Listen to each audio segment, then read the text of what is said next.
Біз өз шаңырағымыздың атауын сан ғасырдың құпиясы мен киесін бүккен өр Алтайдың тәжіне айналған Мұзтау атауын мұздаудай паң, мұздаудай биік, әппақ қарындай таза болу үшін таңдап алғанбыз. Мұздау Алтай тауының ең биік шыңы, еліміздің кие қонған жерлерінің бірі. Өзінің болмысына жұмбақтықты, тылсымдықты, құпиялықты ұстап отырған осы бір нүктеге әлемнің талай саяхатшылары таңданыс білдірген. Ғарыштан құдіретті қуат алатын жер.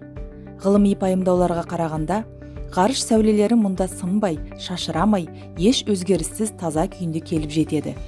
Көктен келген қуаттар осы тау шыңына өзінің толыққанды күйінде келіп жетіп, жер бетіне таралады. ЮНЕСКО Алтай таулары аймағын әлемдегі табиғаты өте таза аймақтар тізіміне енгізген. Сонымен қатар бұл тау Алтайдың алтын таулары бүкіл әлемдік мұрасының бір бөлігі. Иә, бұл тау қасиетті, киелі орын.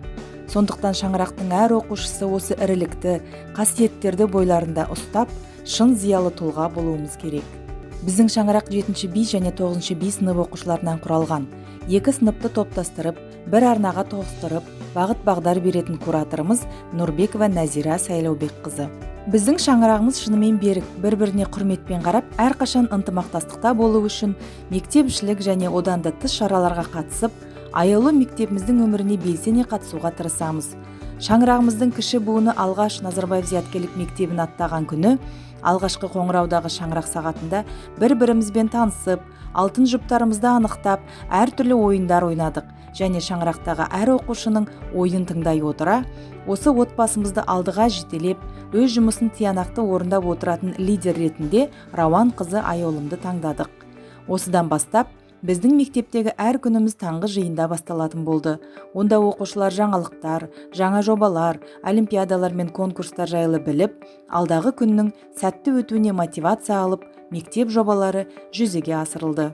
Спортпен айналысып денсаулықты нығайту әр зиялы оқушының бойында болуы қажет міндетті қасиеттердің бірі.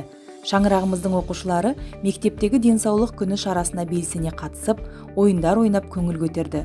Бұл шара олардың тек білімді ғана емес, спорттық жағынан да дамығандығын көрсетті. Спортқа балалар ғана емес, ата-аналарымыздың да жоқ екенін мектебімізде ата-аналар арасында ұйымдастырылған 9-шы дәстүрлі спартакиадасы дәлел бола алды. Спартакиаданың салтанатты ашылу күні волейбол, қол күрес, тоғызқұмалақ, үстел теннисі, шахмат ойындары өтті. Спартакиада барысында ата-аналар бар күштерін салды. Белсенді қозғалыс, көңілді ойындар, әділетті бәсекелестік мектеп пен ата-аналар ортасында мерекелік көңіл-күй орнатты. Ойын құрметіне жайылған ақ дастархан барысында қуаныш пен шаттық лебі есіп, бейресми отырыста ата-аналар, мектеп ұжымы айтулы күннің елеулі сәттерін айтып, білім ордасы өміріндегі өнегелі тақырыптарды талқылады. Бұл күні оқушылар да тысқары қалмады. Ата-аналардың ақ тер көктер сайысын көріп, көңілдеріне күн ұялады. Әркім өзінің ата-анасы ең мықты жандар екеніне шүбә келтірмеді. Оқушылар менің өмірімде қолданылатын мақал-мәтелдер жобасы аясында аптасында кем дегенде 5 мақалдан жаттап, ой өрісін кеңейтіп, жобаға арналған сайыстар мен шараларда шаңырақтың абыройын қорғап, жүлделі орындар алып отырды. Starbucks and Шаңырақс шаңырақтардың танымдық сайысына да оқушылар жоғары белсенділікпен, аса қызығушылықпен қатысты.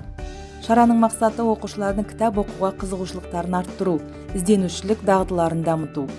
Шаңырақ өз атауынан шыққан ұлы тұлғалардың туындыларынан шағын көрме ұйымдастырды. Сол сияқты танымал тұлғалардың шығармашылығынан үзінді көрсетіп, жартылай фабрикаттардан тәтті торттар дайындады. Шабыт алаңы, қазақ әндері және флешмоб жобалары әр оқушы үшін ерекше орын алады.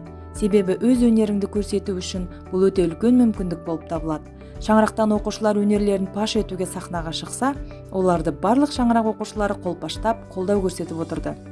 Ойларын бүкіл мектеп алдында бөлісу, идеяларын білдіру мақсатында оқушылар TEDx жобасына қатысып, аудитория алдында сөйлеу дағдысын дамытты. Тағда өздерінің ынтымақтастығын Мұзтау шаңырағымыздың оқушылары би қанатында флешмобтар сайысында керемет билерін көрсетіп, бірінші орынды жеңіп алғанда көрсетті. Сонымен қатар, оқушылар күнде өздерінің белсенді, жігерлі екендерін көрсете білді. Оған дәлел, олардың әртүрлі шараларға шын жүректерімен қалап, ерікті болып қатысуы. Қоғамға қызмет етемін жобасында балалар сол жағалау мектеп-интернаты оқушыларымен әр сәрсенбі сайын әртүрлі шаралар өткізіп, мейірімді болуға, қолда барды құрметтеуге қазіргі кезден бастап үйренуге тырысты. Оған қоса шаңырақ оқушылары қалалық деңгейдегі Біз біргеміз сынды еріктілер акциясына қатысып, тәжірибе алмасты. Күз байлықтары қайырымдылық жәрмеңкесіне шаңырақ оқушылары мен ата-аналары белсене қатысып, шаңыраққа өз үлестерін қосуға тырысты. Мектебімізде биылғы оқу жылында ұрпақтар сабақтастығы әлеуметтік жобасы өз жұмысын бастады. Қарттарға құрмет адамзат бойындағы ең ізгі қасиеттер деп білеміз. Сондықтан ол адамдардың мәселелеріне көз жұма қарамай, керісінше қолымыздан келгенше көмек қолын созу керекпіз. Бізге елеусіз дүниелер қарттарға үлкен маңызға ие болуы мүмкін. Сондықтан шаңырақ оқушылары егде жасқа келген қоғам мүшелерімен шығармашылық шеберханада бас қосуды дұрыс деп тапты. Ақпараттың аумалы төкпелі заманында жоғары технологиялар тұрмыстық салттың барлық тұсын қамтып отырғаны анық. Сондықтан оқушылар әжелермен бірге алысты жақындатқан ұялы телефонның сауытын дайындап көрді. Әжелер мен оқушылар бір жеңнен қол шығарып, фантазия мен сүйіспеншілік орайымен телефон әрлеуді үйренді. Кездесу соңында шаңырақ лидері Аяулым Рауан қызы «Қарты бар үйдің қазынасы бар. Мектебіміздің мерейін үстем еткен ата әжелеріміз барда, келешектің кіршіксіз болатынына, отанымыздың ордасына от өшпейтініне сенімдіміз» дейді. Жаңа жыл мерекесінде де шаңырақ оқушылары тыс қалмай, белсенділікпен мектебіміздің шарасына ауызбіршілікпен және жауапкершілікпен қатысты. 9-ші B сынып қыздары шаңырақ намысын бермей флешмоб жарысына қатысса, 7-ші B сынып оқушылары ертегі әлемінің қойылымына қатысып, оқушыларға мерекелік көңіл күй сыйлады. 7-ші B сыныбында жасөспірімдер тәрбиесіне кері әсер ететін отбасылық факторлар санын азайту және олардың ата-аналармен жақсы қарым-қатынасының нығаюына жол ашып, көмектесу мақсатында берік отбасы бағдарламасы жүзеге асырылды. Бағдарламаның әр сессиясының бірінші сағатында ата-аналар мен балалар жеке-жеке топтарда жұмыс жасаса, екінші сағатында барлық қатысушыларға бірлескен жұмыс ұйымдастырылады.